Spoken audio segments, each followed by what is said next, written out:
Assalamualaikum warahmatullahi wabarakatuh. Halo semuanya, perkenalkan nama saya Anissa Sekia Misri Cenengse dengan NPM 246110144. Saya mahasiswa program studi S1 Manajemen semester 3 dari kelas D dari Fakultas Ekonomi dan Bisnis Universitas Muhammadiyah Metro. Tujuan saya membuat video ini untuk memenuhi tugas ujian tengah semester atau UTS pada mata kuliah Manajemen Keuangan 1 dengan dosen pengampu Bapak Dr. E. Febrianto SEMN. Nah, materi yang sudah Bapak Febri sampaikan itu ada 4 materi, yaitu pengantar manajemen keuangan, nilai waktu uang anuitas, dan analisis laporan keuangan. Jadi di sini saya akan menjabarkan apa saja isi-isi yang terdapat di dalam materi tersebut. Nah, yang pertama ada pengantar manajemen keuangan. Bambarianto mendefinisikan semua aktivitas yang dilakukan oleh perusahaan yang berhubungan dengan upaya memperoleh dana yang dibutuhkan dengan biaya seminimal mungkin, dengan syarat yang menguntungkan serta upaya untuk mempergunakan dana yang diperoleh tersebut secara efisien dan efektif. Manajemen keuangan didefinisikan dari tugas dan tanggung jawab manajer keuangan yang meliputi keputusan tentang investasi, pembiayaan kegiatan, dan pembagian dividen suatu perusahaan. Manajemen keuangan adalah manajemen fungsi keuangan bagian mempergunakan serta menempatkan dana yang ada. Manajemen keuangan memiliki 3 kegiatan yang utama, yaitu yang pertama perolehan dana, kedua penggunaan dana, ketiga pengolahan aset atau aktiva. Keputusan-keputusan dalam manajemen keuangan yang pertama itu ada penganggaran modal, perusahaan perencanaan dan pengelolaan investasi jangka panjang sebuah perusahaan. Yang kedua ada struktur modal, kombinasi spesifik ekuitas dan utang jangka panjang yang digunakan oleh perusahaan untuk mendanai operasinya. Dan yang ketiga ada modal kerja, aset dan kewajiban jangka pendek yang dimiliki sebuah perusahaan. Tujuan manajemen keuangan yang pertama ada memaksimalkan nilai perusahaan, yang kedua ada memaksimalkan nilai kekayaan para pemegang saham. Nilai kekayaan dapat dilihat melalui perkembangan harga saham perusahaan di pasar. Manajemen keuangan yang diefisiensi memenuhi adanya tujuan yang digunakan sebagai standar dalam memberi penilaian keefisienan, yaitu yang pertama ada tujuan normatif manajemen keuangan, dan yang kedua ada nilai perusahaan yang belum go publik dapat diukur dengan harga jual seandainya perusahaan tersebut dijual. Manajemen keuangan, nilai waktu uang. Yang pertama ada konsep nilai waktu uang. A. Uang yang diterima sekarang nilainya lebih besar daripada uang yang diterima di masa datang. Dan yang B ada lebih awal uang Anda menghasilkan laba, lebih cepat laba tersebut menghasilkan laba. Dan yang kedua ada interest and compound interest. Yang A ada laba adalah suatu hasil yang diterima dari uang yang diinvestasikan. Yang kedua ada compound interest adalah laba yang diterima dari investasi yang berasal laba suatu investasi sebelumnya. Dan selanjutnya ada konsep dasar. Yang pertama ada jika nilai nominalnya sama, uang yang dimiliki saat ini lebih berharga daripada uang yang akan diterima di masa yang akan datang. Yang kedua ada lebih baik menerima uang 1 juta sekarang daripada menerima uang yang sama 1 tahun lagi. Yang ketiga ada lebih baik membayar 1 juta 1 tahun lagi daripada membayar uang yang sama yang sekarang. Dan selanjutnya ada 6 rumus utama. Yang pertama adalah nilai yang akan datang, yang kedua ada nilai sekarang, yang ketiga ada nilai yang akan datang dari anuitas, dan yang kelima ada anuitas angsuran hutang, dan yang keenam ada anuitas cadangan penggantian. Nilai yang akan datang, uang 1.000 ditabung dengan tingkat bunga 10% per tahun. Setelah 1 tahun, uang tersebut akan menjadi 1.000 ditambah buka kurung 10% dikali 1.000 tutup kurung sama dengan hasilnya 1.100. Setelah 2 tahun, uang tersebut akan menjadi 1.100 ditambah buka kurung 10% dikali 1.100 tutup kurung sama dengan 1.210.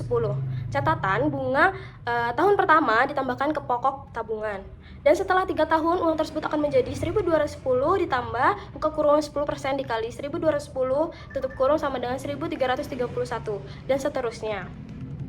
Persamaan nilai mendatang, beberapa nilai masa depan uang yang Anda tabung atau investasikan hari ini akan tergantung pada besarnya dana yang Anda tabungkan, tingkat suku bunga atau return dari tabungan Anda, lamanya dana tersebut akan ditabungkan. FVN sama dengan PV buka kurung 1 ditambah I tutup kurung N. VF nilai mendatang dari investasi pada akhir tahun ke N. I sama dengan tingkat bunga tahunan di masa datang dari suatu jumlah nilai sekarang dari sejumlah uang yang sama dengan P kurung 1 ditambah I tutup bersamaan ini P jumlah sekarang dipergunakan untuk menghitung nilai dari jumlah investasi pada nilai sekarang dari suatu jumlah uang tertentu di masa datang adalah L jumlah di masa datang, I tingkat bunga per tahun, N jumlah tahun. P sama dengan 1 per buka kurung 1 plus I tutup kurung pangkat M dikali F. Nilai waktu uang anuitas sejumlah uang yang dibayar atau diterima secara periodik dengan jumlah yang sama dalam jangka waktu tertentu. Sifat anuitas yang pertama adalah pembayaran tetap atau sama. Yang kedua ada jarak periode antara angsuran sama. Yang ketiga, pembayaran pertama dilakukan pada akhir periode pertama. Rumusnya adalah SN sama dengan A dikali buka kurung 1 ditambah I tutup kurung pangkat N. Nilai uang 1.000 diterima secara rutin tiap akhir tahun selama 4 tahun. Semuanya ditabung dengan tingkat bunga 10% per tahun. Pada akhir tahun keempat, uang yang diterima pada akhir tahun ke-1 akan menjadi 1.000 dikali buka kurung 1 ditambah 10% tutup kurung pangkat 3 sama dengan 1.331. Pada akhir tahun keempat, uang yang diterima pada akhir tahun kedua akan menjadi 1.000 dikali buka kurung 1 plus 10% tutup kurung pangkat 2 sama dengan 1.210. Pada akhir tahun keempat, uang yang diterima pada akhir tahun ketiga akan menjadi 1.000 dikali buka kurung 1 ditambah 10% tutup kurung pangkat 1 sama dengan 1.100. Pada akhir tahun keempat, uang yang diterima pada akhir tahun keempat akan menjadi 1.000 dikali buka kurung 1 ditambah 10% tutup kurung pangkat 0 sama dengan hasilnya 1.000. Nah, catatan uang tersebut belum sempat dibungakan karena diterima di akhir tahun. Dengan demikian, pada akhir tahun keempat jumlah seluruh uang yang diterima akan menjadi 1.331 ditambah 1.210 ditambah 1.100 ditambah 1.000 hasilnya adalah 4.641. Keuangan. Laporan keuangan adalah catatan informasi keuangan suatu perusahaan pada suatu periode akuntansi yang dapat digunakan untuk menggambarkan kinerja perusahaan tersebut. Laporan keuangan adalah bagian dari proses pelaporan keuangan. Laporan keuangan yang lengkap biasanya meliputi yang pertama ada laporan neraca, yang kedua ada laporan laba dan rugi, yang ketiga adalah laporan posisi keuangan yang dapat disajikan berupa laporan arus kas. Laporan keuangan merupakan proses evaluasi posisi keuangan dan kinerja perusahaan dengan menggunakan laporan keuangan. Tujuan analisis laporan keuangan membantu menilai posisi dan kinerja keuangan, membandingkan posisi dan kinerja keuangan perusahaan dengan posisi dan kinerja keuangan perusahaan yang bersangkutan di masa lalu, perusahaan lain dan industri. Membantu memakai laporan keuangan dalam mengambil keputusan. Dan ada 4 kelompok analisis. Yang pertama ada analisis rasio keuangan. Analisis dengan membandingkan rasio keuangan, baik perbandingan internal maupun perbandingan eksternal. Dan yang kedua ada analisis tren. Analisis untuk mengetahui perkembangan naik dan turunnya komponen dalam laporan keuangan. Analisis laporan keuangan yang pertama ada analisis common size. Analisis dengan menghitung presentasi unsur-unsur dalam neraca ke total aset dan unsur-unsur dalam rugi laba ke total pendapatan. Dan yang kedua ada analisis indeks. Analisis dengan menghitung presentasi unsur-unsur dalam laporan keuangan ke laporan keuangan tahun dasar. Jenis analisis rasio keuangan. Yang pertama ada rasio solvabilitas, rasio yang menunjukkan kemampuan perusahaan untuk memenuhi kewajiban jangka pendek, lebih besar lebih baik. Dan yang kedua ada rasio aktivitas, rasio yang menunjukkan kemampuan perusahaan untuk mengendalikan investasi aset, lebih besar lebih baik. Dan yang ketiga ada rasio leverage keuangan, rasio yang menunjukkan sejauh mana perusahaan mengandalkan pendanaan utang. Dan yang keempat ada rasio probabilitas, rasio yang menunjukkan sejauh mana perusahaan mampu menghasilkan laba.